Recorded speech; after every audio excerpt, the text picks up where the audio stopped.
Nna, achọrọ m ka ị gwa m ihe a na-akpọ East, West, North and South n'asụsụ Igbo. Ka anyị gaa.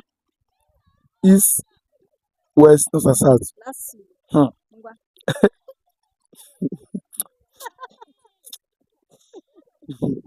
Sorry for the laugh. East, West, North and South. East, Alibo. North, Alausa. What is he saying? West, now. Oh, Mumu, not too much. Kee maka ahịa. Ọ dị mma.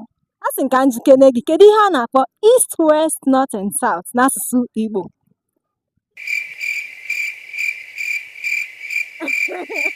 Ọ sị na ya amaghị ya. Ngwa ka ihe anyị ga-emekwanụ ya. Nna, achọrọ m ka ị gwa m ihe a na-akpọ East, West, North and South n'asụsụ Igbo. Ngwa ka anyị gaa.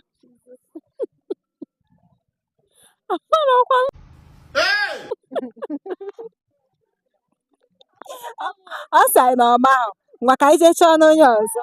Nwadakekwan. O si ka mma kene ka ịgwakena ihe a na-akpọ East, West, North and South n'asụsụ Igbo. Bombastic side eye. Jesus. East, West, North and South ka ọ bụ. Ọ ya ka ọ bụ. Na Igbo. Ọ ya ka ọ bụ. Okay, ọ bụ East, West, North and South.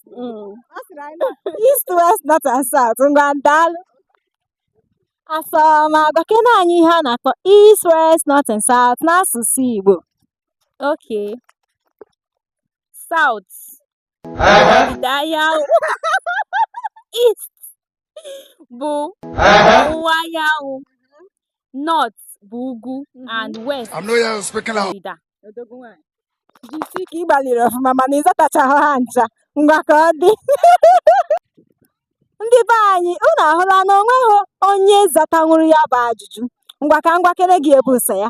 East bụ ọwụwa anyanwụ, West ọdịda anyanwụ, North ugwu, South bụ gịnị? Ndịda.